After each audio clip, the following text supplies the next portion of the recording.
petition filed in Punjab High Court regarding habeas corpus, alleging illegal detention of Amritpal Singh, seeks reply from Punjab government. Supreme Court dismisses live-in relationship petition. There was a demand to give instructions to the centre. These rights are available under Article 19 and 21. IPCC released synthesis report. The findings of the 6 earlier reports included claim of 1.1 degrees Celsius rise in Earth's temperature. ICC issues arrest warrant against Putin, accused of war crimes and kidnapping of Ukrainian children. ICC was established in the year 2002. And the Global Happiness Report 2023 released. India ranked 126th in prosperity. This report was first published in 2012. Recently, once again, the National Security Act came into the headlines. This time, it is in the news because of a case in the Punjab and Haryana High Court. Actually, a petition was filed in the High Court regarding habeas corpus. The petitioner had alleged in this that separatist pro-Khalistan leader Amritpal Singh was being illegally detained by the police. On this, the Punjab and Haryana High Court has sought an answer from the Punjab government. Responding to this, the government has said that Amritpal Singh is absconding from police custody and NSA has been invoked against him. Let us tell you that habeas corpus has been mentioned under Article 32 and 226 of the Indian Constitution. Habeas corpus is a Latin word which literally means to have the body off. It is illegally used to secure the release of someone who has been detained illegally. Thus, it is an order issued by the court with respect to a person who has been kept in custody by another. Under this order, that person is produced before the court. Thereafter, the court examines the matter.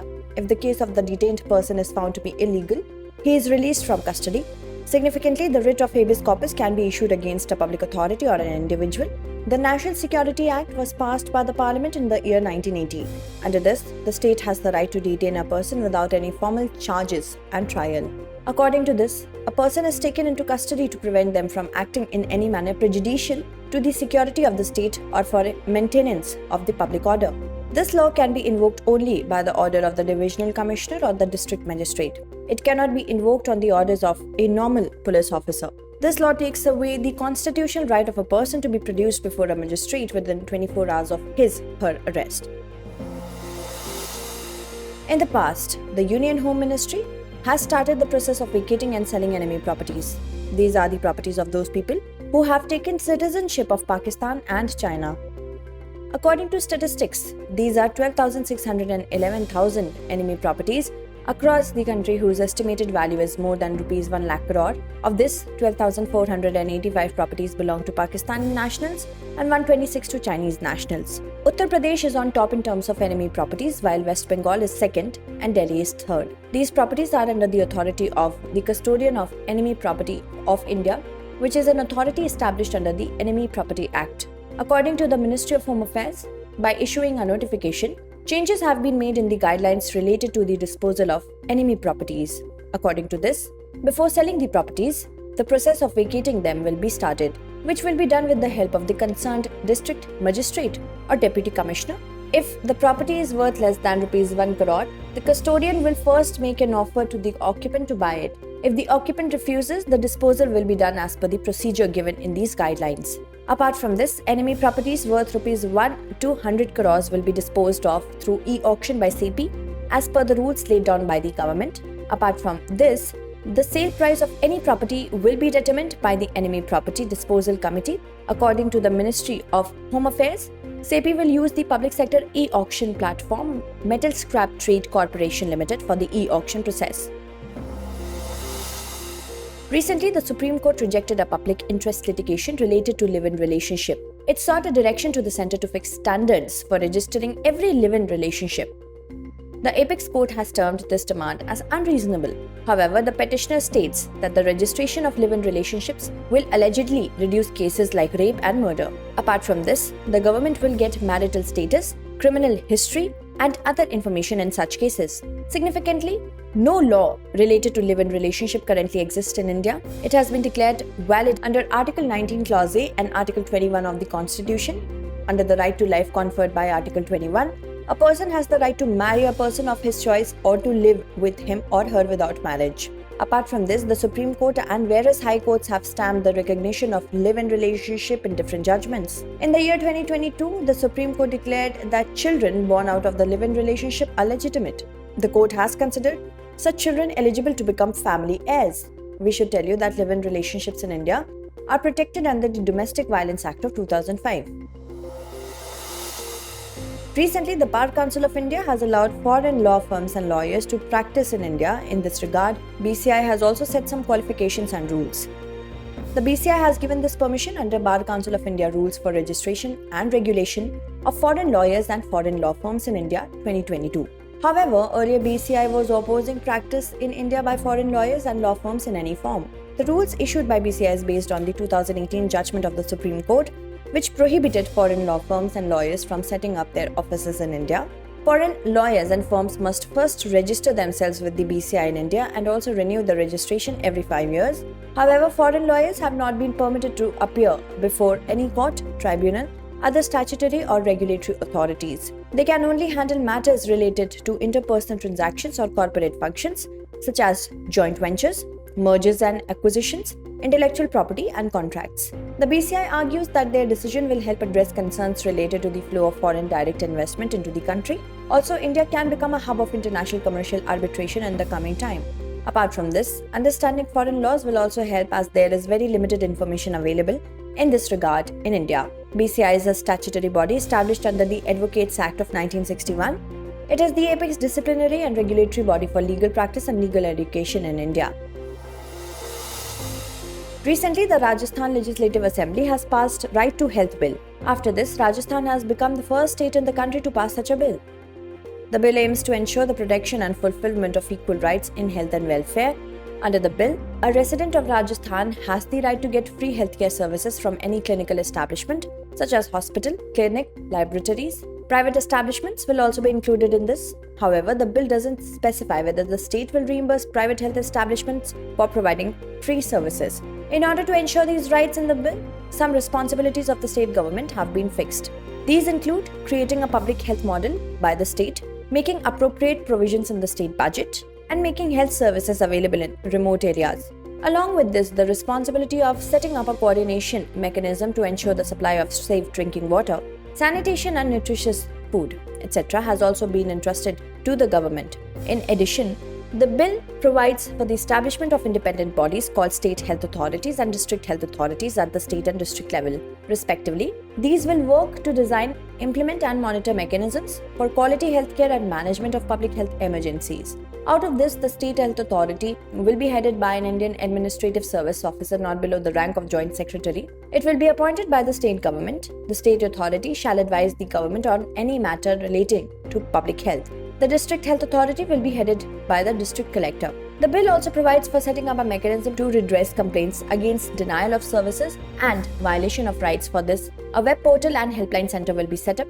The concerned officer will have 24 hours to respond to the complaint, and the District Health Authority will be responsible for redressal of unresolved complaints. Beyond the above time limit, the District Health Authority shall take appropriate action and upload the report on the web portal within 30 days. If the District Health Authority doesn't resolve the complaint within 30 days, the complaint will be forwarded to the State Health Authority. Significantly, in the year 1996, the Supreme Court, in one of its decisions, including the right to health in the right to life under Article 21, along with this, the responsibility of the state governments to provide health services was also reminded. Recently, the United Nations Intergovernmental Panel on Climate Change has released its synthesis report. This report summarizes the findings of 6 earlier reports. The changes in climate were outlined by the IPCC in these reports. According to the report, the average temperature of the global surface has increased by 1.1 degrees Celsius. Also, by the year 2030, the global surface temperature may exceed 1.5 degrees Celsius in one of these years. In the report, 50% possibility has been expressed. However, it is still possible to limit the temperature rise to 1.5 degrees Celsius. But the scale, scope and pace set at present is not sufficient to bring down the temperature. According to the report, it will be difficult to keep global warming below 2 degrees Celsius in the coming times. This will make climate-related disasters much more widespread This will also reduce the capacity of land and sea to absorb CO2. Along with this, there is a possibility of an increase in the acidification of the sea.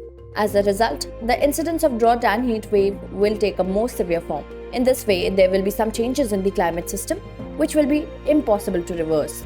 In such a situation, there is a need to make systemic changes to reduce emissions. For this, first of all, there is a need to adopt fossil fuel alternatives to meet the energy needs. At the same time, measures like conservation and restoration of forests can also be taken while reducing tropical deforestation. Apart from this, the excessive emissions done by the developing countries and the measures to reduce it have also been discussed in the report. The report states that there is the need of technology development, technology transfer, capacity building and financing of developing countries. This could lead to a shift to low emission systems and also help mitigate the impacts of climate change. Recently, Bhabha Atomic Research Center has done a study regarding background radiation or natural radiation. This study was done at all India level. It has been found that in some parts of Kerala, the background radiation is about 3 times more than the estimate. However, researchers have ruled out a high health risk hazard. According to the study, the average background radiation level of gamma radiation in India is 94 nanogray per hour or roughly 0.8 millisieverts per year. Earlier, it was 89 nanogray per hour in the last such study done in the year 1986. The present study found that the levels in the Kollam district where Chavara is situated were 9,562 nanogray per year or about 3 times more. However, the 1986 study measured the highest radiation exposure at Chavara, Kerala at 3,002 nanogray per year. Significantly, one of its units refer to emitted radiation and the other to biological risk. Here, nanogray per second is the decimal derivative of SI unit of the ionizing radiation absorbed dose rate. Let us tell you that the background radiation is the ionizing radiation present in the environment at a particular place. This is how it occurs naturally. However, it is also produced in small amounts from man-made elements. It has cosmic rays and terrestrial radiations as its natural sources. Terrestrial sources include naturally occurring radioactive minerals in the ground, soil and water. At the same time, nuclear plants, X-ray machines and nuclear weapons tests, etc. are included as man-made sources. Significantly, the International Atomic Energy Agency specifies the maximum background radiation exposure level. These specified norms are also adopted by India's atomic energy establishments. According to the IAEA, the public exposure to background radiation shouldn't exceed 1 millisievert per year. Recently, ICC, that is International Criminal Court, has issued an arrest warrant against Vladimir Putin. Along with this, an arrest warrant has also been issued against Russia's Child Rights Commissioner, Maria Alexeyevna Lvova-Belova. According to the ICC, Putin is responsible for war crimes. He is also responsible for the kidnapping of Ukrainian children. Maria has similar allegations. However, Russia has rejected these allegations. It has criticized the ICC, terming them as disrespectful. In this case, experts believe that the action of ICC will not make any significant difference to Russia because it doesn't have the power to arrest anyone. It can exercise its jurisdiction only within its member countries. Apart from this, it will not matter to Russia because it is not a member of the ICC. At the same time, Ukraine is also not a member of it.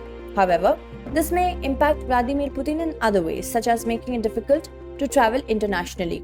Let us tell you that ICC is the world's first permanent international criminal court. It was established by an international treaty called the Rome Statute. It was officially established on July 1, 2002. It is a permanent judicial body.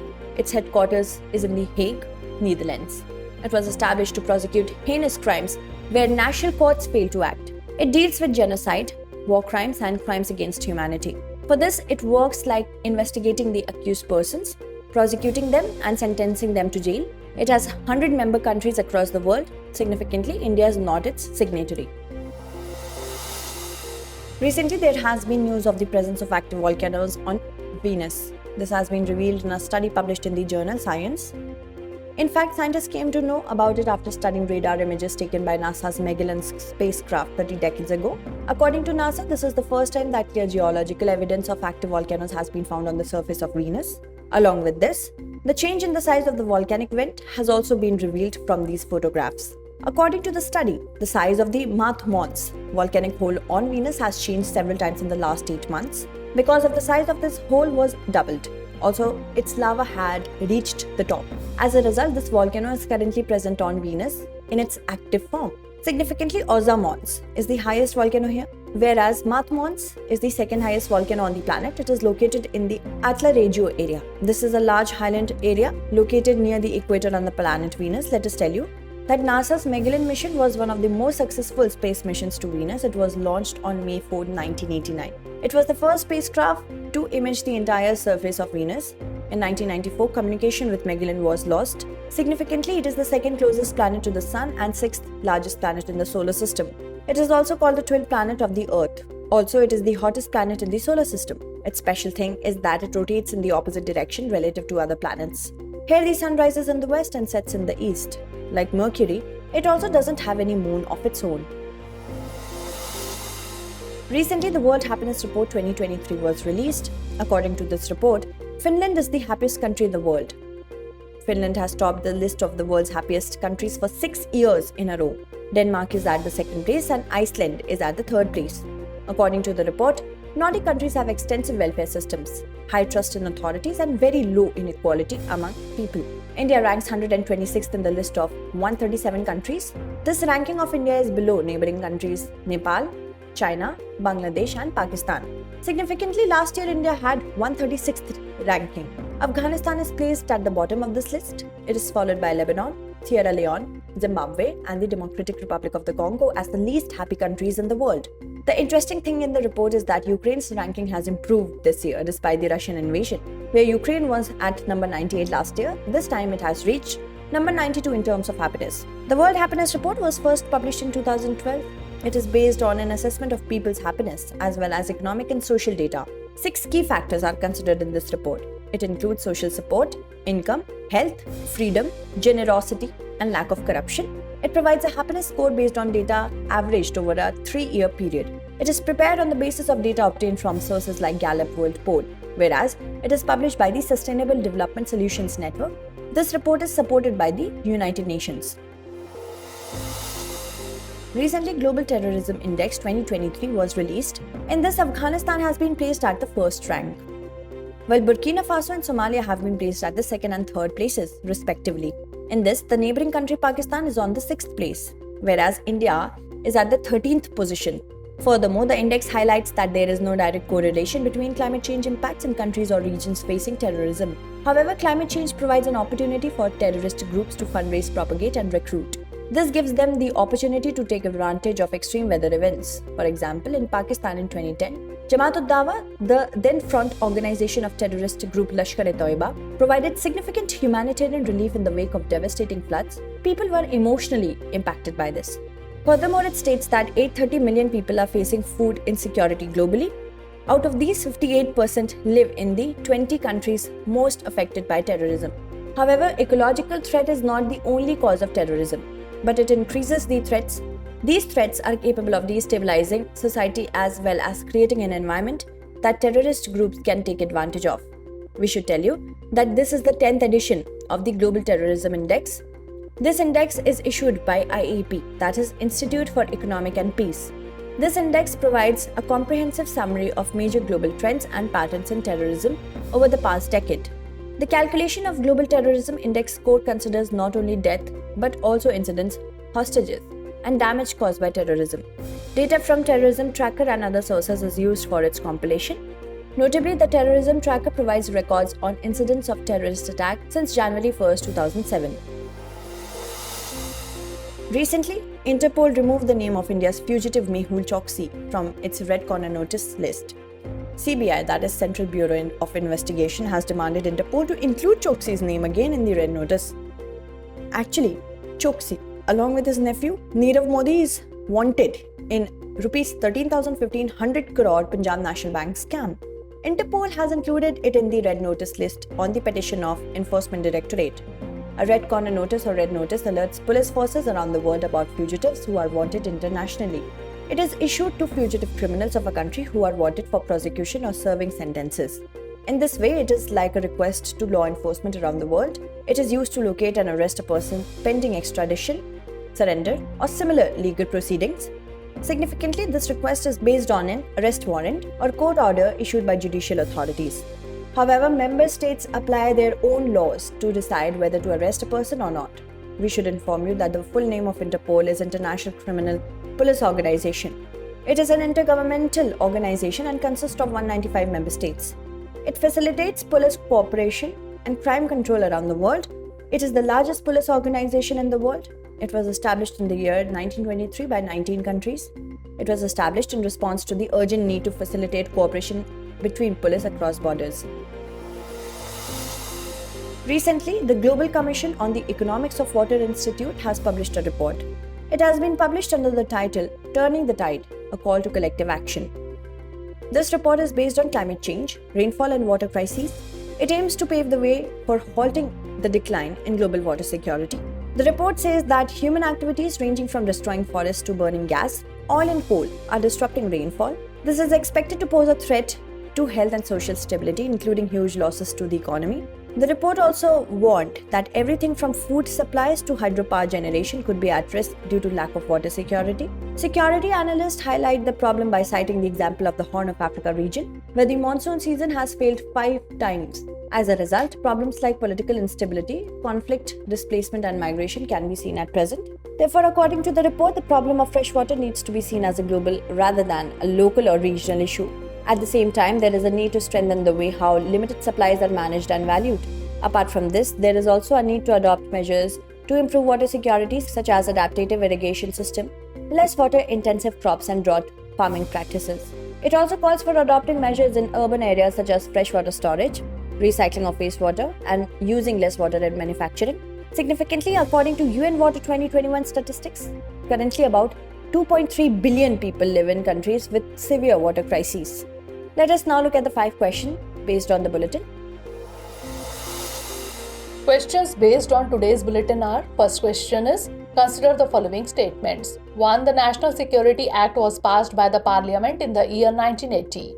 2. This law can be imposed only by the order of the Divisional Commissioner or the District Magistrate. Which of the statements given above is or are correct? 1 only, 2 only, both 1 and 2, or neither 1 nor 2. With reference to live-in relationship, consider the following statements.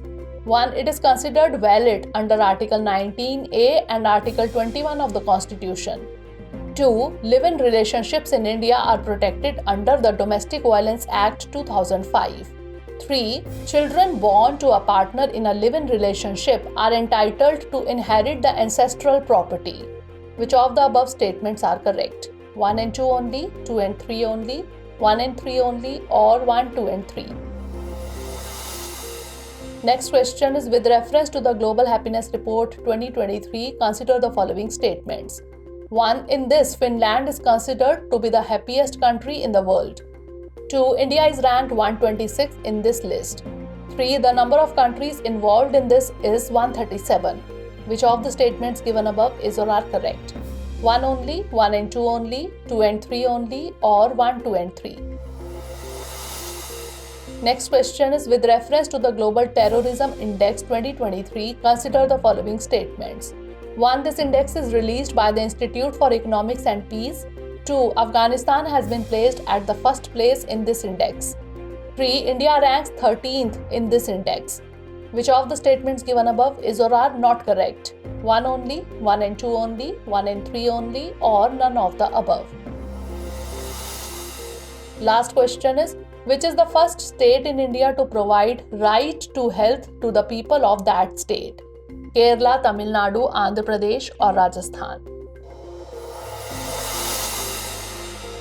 Recently, Prime Minister Shri Narendra Modi and Prime Minister of Bangladesh Mrs. Sheikh Hasina jointly inaugurated IBFP, that is India-Bangladesh Friendship Pipeline, in virtual mode. The pipeline has the capacity to transport 1 million metric ton per annum of high-speed diesel to Bangladesh. Its operation is likely to further strengthen the ties between the two countries. At the same time, the existing cooperation between the two countries in the field of energy will be enhanced, and the agriculture sector in particular will be developed in Bangladesh.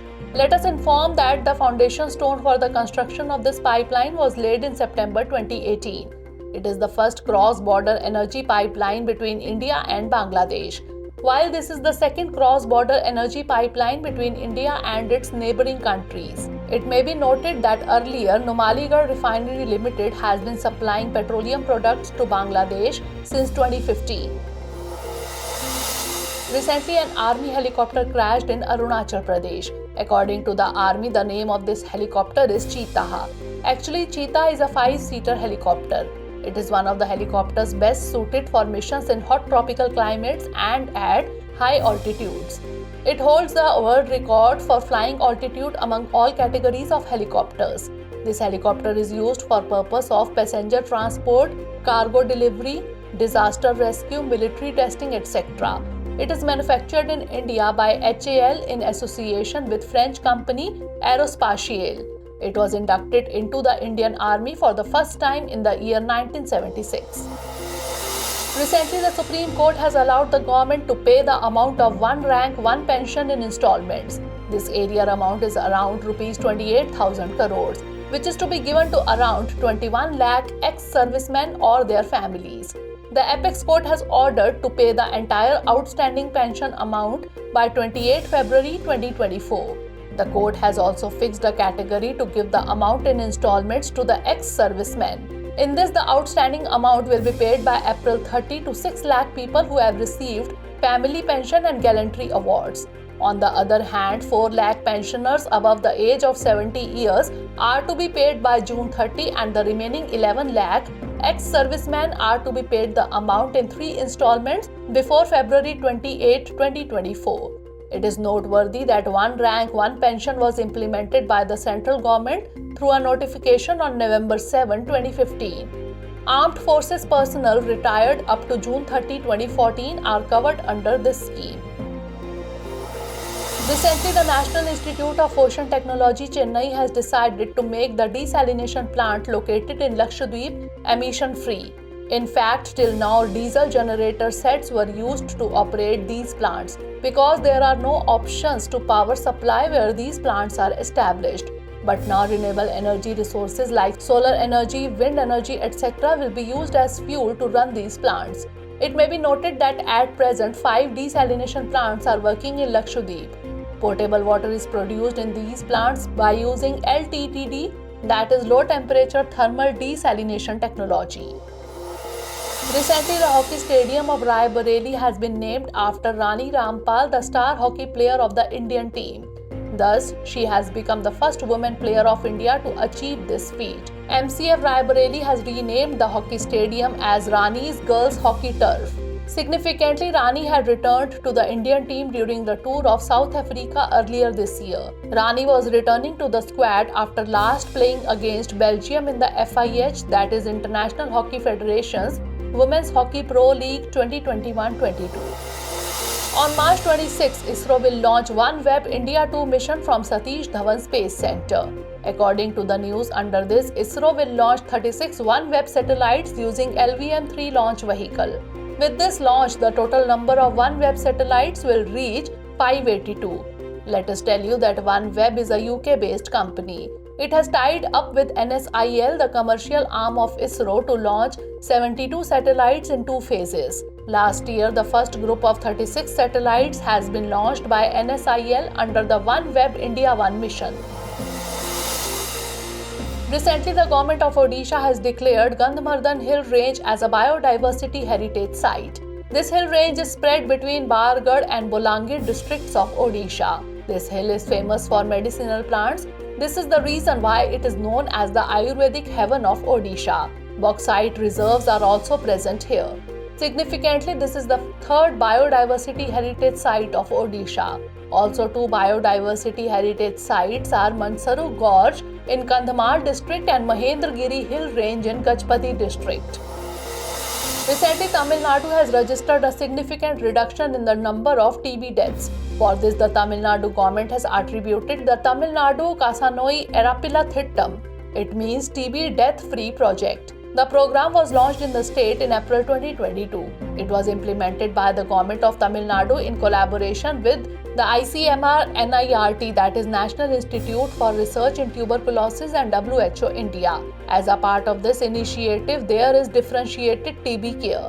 Its purpose is to assess patients and decide whether people with TB require ambulatory care or hospital admission. The initiative has already achieved the initial target of 80% tri-aging of patients, 80% referral, that is comprehensive assessment and confirmation of severe illness, and 80% admission. Recently, the Government of India has launched the Har Start platform. Its purpose is to promote women entrepreneurs. Under this, a provision has been made to give a monthly allowance of Rs 20,000 to women-led startups for 1 year. Basically, Her Start is a platform for women entrepreneurs to promote innovation and startup environment. It also helps them to connect with various government and private enterprises.